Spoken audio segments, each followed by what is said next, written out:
Pharmacists are being worked to the bone, and we need to talk about it. The hepatitis B vaccine has gotten removed from the ACIP recommendations, and APHA officially announces the recipient of the Remington Honor Medal Award.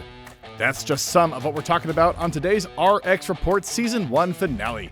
That's right, we're officially 42 episodes young, and we are going out this year on a banger. I'm your host, Manuel, coming to you from the home of pharmacy here at the American Pharmacists Association in Washington, D.C. Now, we've got a lot to talk about today. So, if you like what you hear and want to show us some end-of-season love, then be sure to click that like and subscribe button. Leave us 5 stars on whatever podcast platform you might be listening to, and join the conversation by leaving us a comment on anything and everything that we talk about today. So, without further ado, let's dive in. For our first story, we're talking about something every pharmacist has felt in their gut, their feet, their Mortal Kombat style / Predator extracting spine. Honestly, everywhere. What am I talking about, I'm sure you ask? The working conditions of the pharmacy workforce, obviously. Because according to multiple national reports, the profession isn't just at a crossroads, it's at a full-on flashing red light intersection with no turn signal. Let's break it down. There's a big shift happening. For years, conversations around pharmacist well-being focused on individual fixes. You know, like, have you tried yoga? Maybe drink more water. I'm guessing. But the new 2024 National Pharmacy Workforce Study, which, funnily enough, was just published mid-2025, says nope, the real issue is the workplace itself. Researchers found pharmacists absolutely believe their work is meaningful, with 90% of respondents saying so. But their work environments don't always really treat them like it, especially in large chain community settings where understaffing, low satisfaction, and heavy workloads are the norm.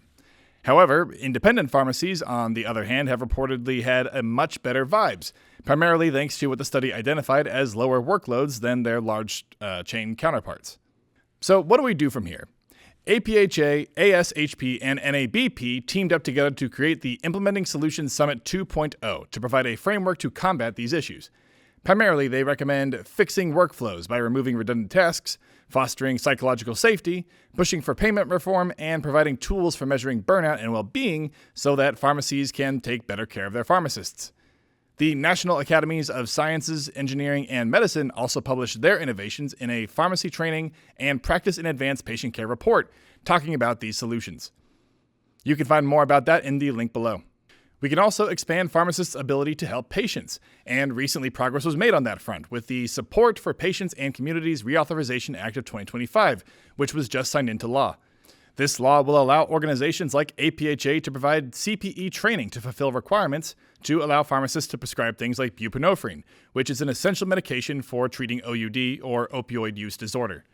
It will also ensure pharmacists maintain their DEA registration, so good steps forward there. Now, we'll have to wait and see what happens from here, but in the meantime, I'd love to hear from you on what your thoughts are around pharmacists being overworked and burnt out. What solutions, if any, do you think are the best way forward? Let me know in those comments. Next up, we have to talk about the shift in U.S. vaccine policy. In a historic 8-3 vote last week, ACIP voted to remove the longtime recommendation that all newborns receive a hepatitis B vaccine at birth. Under the new guidance, only infants born to mothers who test positive, or whose status is unknown, are strongly recommended to get the birth dose. For others, like those with mothers testing negative, it's now shared clinical decision-making, which is a risk versus benefit discussion between the parent and the healthcare provider. It's really hard to overstate how monumental of a change this is. Since 1991, universal birth dose vaccination helped out childhood hepatitis B cases dramatically, and critics are sounding the alarm. Medical experts warn this could reverse decades of progress, potentially increasing hepatitis B infections, liver disease, and even cancer. This policy change comes with no new evidence of harm from the hepatitis B vaccine, but rather from the shuffling of members on the ACIP committee. This move will undoubtedly have serious real-world stakes. Now, unlike previous ACIP recommendation changes, which could result in health insurance not covering vaccines, with this change specifically, some insurance companies have come out to say that the vaccine will still be covered without any cost sharing.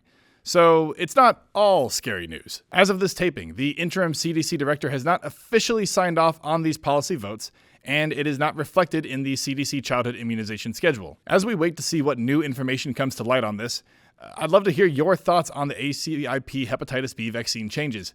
How do you see this affecting you? And if you're a health provider, how do you see it affecting your patients? Let me know in those comments. In the meantime, the immunization landscape is constantly evolving, but APHA is here to keep our members informed. Be sure to join us on December 15th at 1 p.m. Eastern, where Dr. Kelly Good will present updates on the latest immunization recommendations from ACIP, including the recent hepatitis B vaccine recommendation changes that we just talked about. Don't miss out. Go to the link in the description to learn more. Before our next story, are you looking for a way to upgrade your practice, meet leaders in the pharmacy space, and have an awesome time in LA? Well, do I have the event for you? APHA 2026 is coming to LA March 27th to 30th, and you have an invite, you lucky devil.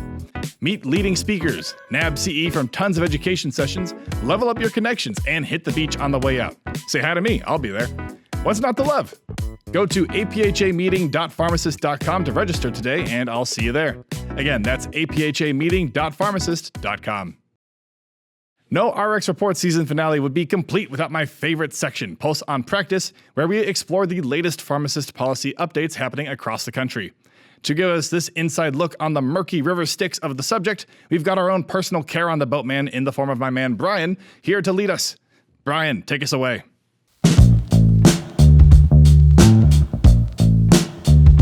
Thanks, Mason. As the year wraps up, I want to celebrate some of the notable initiatives and accomplishments APHA staff conducted on your behalf, our esteemed APHA members. They have been advocating tirelessly to keep your voice of the pharmacy profession front and center, so let's dive in. In 2025, APHA staff championed the advancement of pharmacy practice by participating in over 75 conferences, meetings, and learning collaboratives.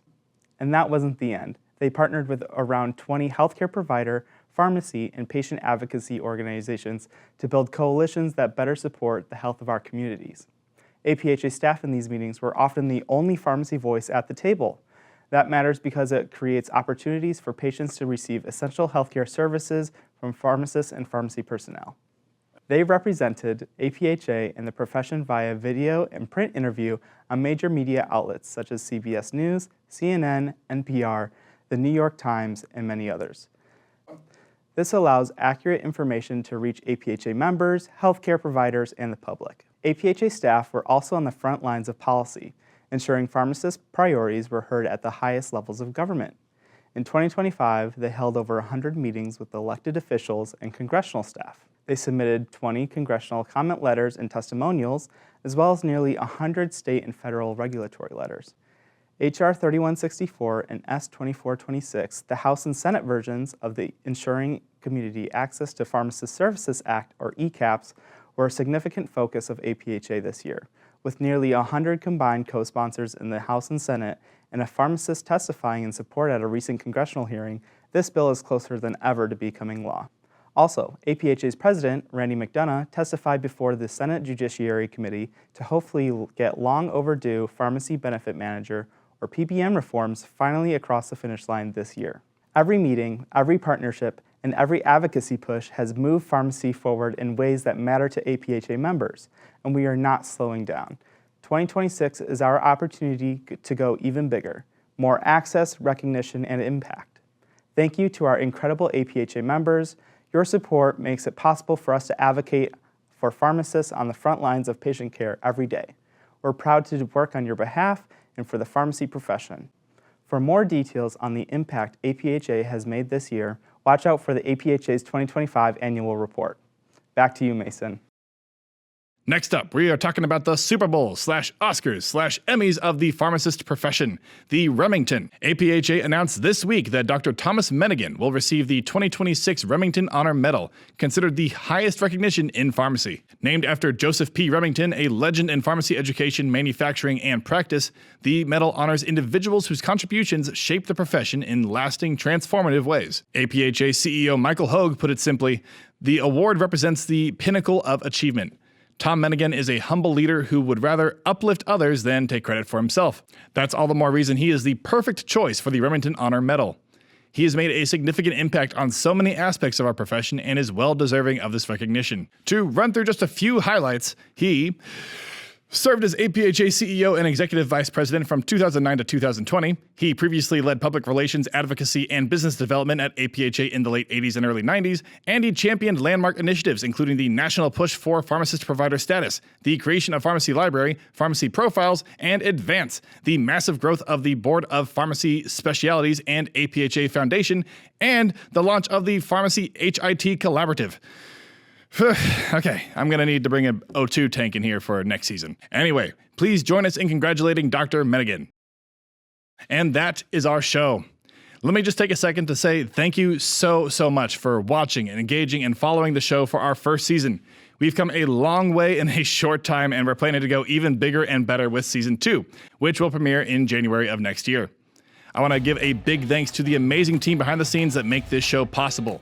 Thanks to Kate Erdmann, our creative producer and lead editor, who made all these cool graphics that you see fly across the screen. Thanks to Miss Michelle Powell, our fantastic editor who keeps us sane. Thanks to Rob Hodges, our executive producer who leads our story creation and sourcing. And last but not least, thanks to you, again, for watching and sticking with us. Be sure to stay tuned next year for more RX Report. I've been your host, Mason Manuel, and have a great holiday, and I'll see you soon. Until then, bye y'all.